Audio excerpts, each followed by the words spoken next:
monster.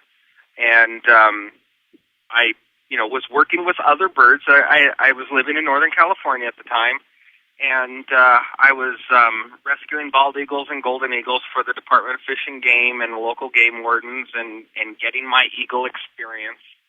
And then right before I moved to Las Vegas in 1989, I had been offered a pair of rare eagles from Siegfried and Roy. And it wasn't directly from them. It was actually from their veterinarian, who also owned dolphins. He owned the dolphins at Marriott's Great America theme park in Santa Clara, California, and I was there doing the bird show. And he said, hey, you're really into birds. I've got a client that wants to place a couple of pretty exotic birds. Would you be interested in taking them? And I hadn't even heard of that species, battler eagle, and I was like, what is that? So I looked them up in a book, and they had this red face and red feet and a black body, and I thought, well, they can't look like that, can they? This guy must have been drunk when he painted this picture in this book. So I said, yeah, sure, I'll do it. So he gives me an address. I drive 9.5 hours all the way to Las Vegas, and I show up at this address, this big white house with a bell on the roof and gates that say S&R, and I'm thinking, I've seen this house before. So I go in, meet them. They send me home with what is now very rare eagles, and that changed my whole focus. I said, if I can obtain these birds, I'll bet you I can start, meeting more people in this circle of rare birds and get more cool stuff for the show. And I ended up meeting a gentleman in New York who had been given several condors that were, I don't want to say throwaway birds, but when the Fish and Wildlife Service was practicing breeding Andean condors, they really wanted to put all that effort into California condors. So once they decided they were going to give permission to trap all of the California condors, they were done with the South American birds. Could care less.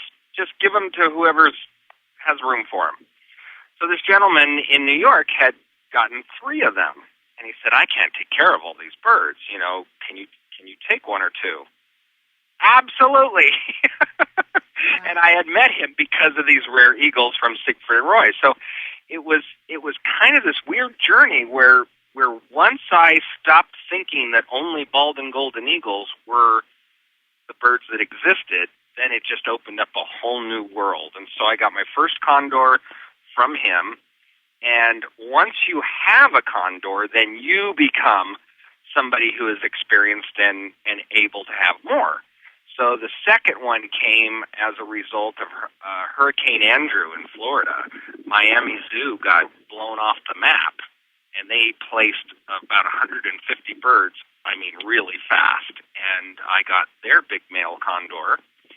And now I had 2 condors, and now I'm included in the stud book. My name is coming up on the list.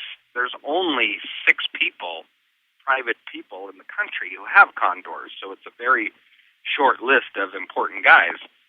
And I then started asking people for condors, and I got in contact with Buffalo Zoo in New York and said, hey, next condor your birds hatch, I'd like to have it. And they said, sure, it's yours. So a couple months later, the bird hatches, and they said, oh, you got a little girl. Perfect. Now I got 2 males and a female, and all I need now is 1 more female, and I'll have 2 pairs. And sure enough, I started looking through that book of the who's who of condor people and started contacting everybody saying, hey, you still have that bird? What are you doing with it? Anything? Why don't you send it to me? And got another female that way. So that's where we got our 2 pairs. Enough to start a program with. However, we're just kind of waiting on Mother Nature now. We have birds that were not properly raised to be good breeders. Some were raised by themselves. Some have never seen other condors. Some were hand-raised. And so we're doing a lot of therapy and counseling on these condors to explain to them who they are and what they really should be doing. Showing them dirty condor movies with a lot of, oh my God. bouncy music in the back, and set some pillows up. And anyways, our older pair has finally gotten to the point where they are laying eggs. We haven't actually had a baby yet, but we've had them get closer and closer every year. So it's only a matter of time before it happens. Now, you have a sanctuary, don't you, Joe? You have the Birdman Las Vegas estate, which is a refuge for abandoned and injured birds, but also a facility for breeding these endangered species, correct?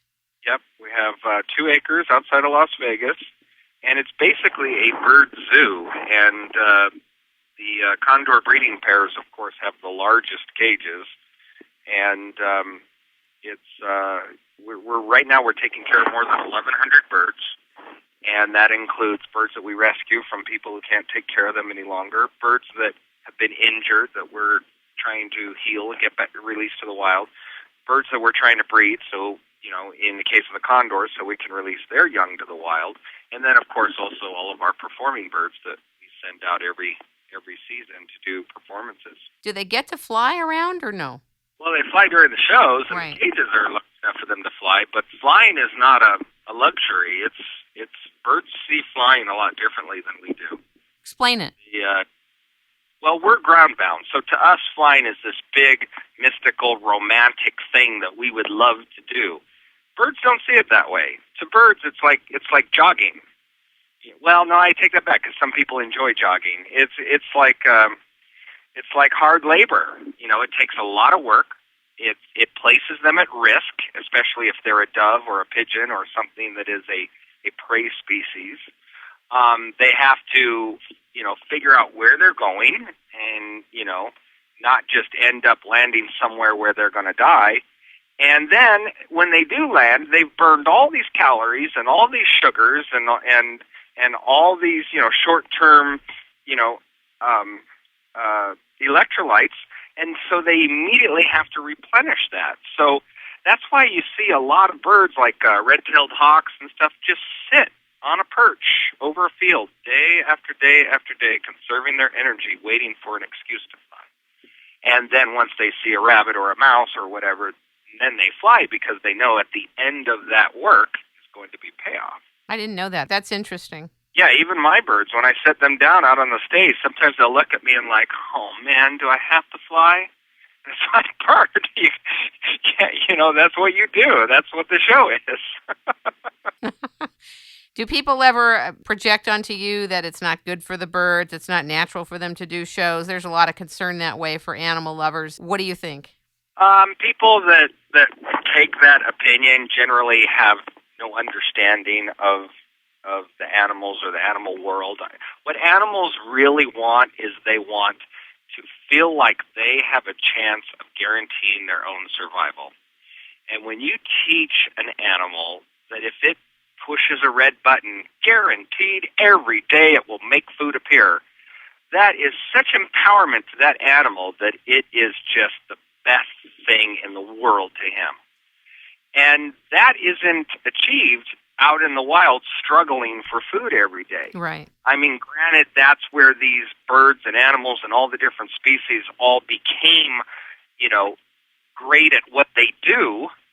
Eagles became great hunters because the ones that wanted to eat bad enough got faster and better at it. The birds that are not hunters are still alive because they got better and faster at keeping away from the eagles and hawks.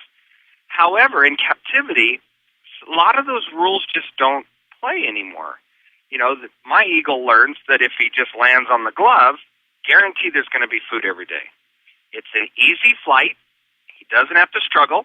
He doesn't have to go days and days of cold nights without food. My glove doesn't run very fast, like a rabbit would. And it's an easy deal for him. He doesn't understand what living in the wild might be. He just knows that he can lift 1,000 pounds, and I'm only asking him to lift 20. And every day it's easy for him, and it's guaranteed payoff. And he can make his food appear.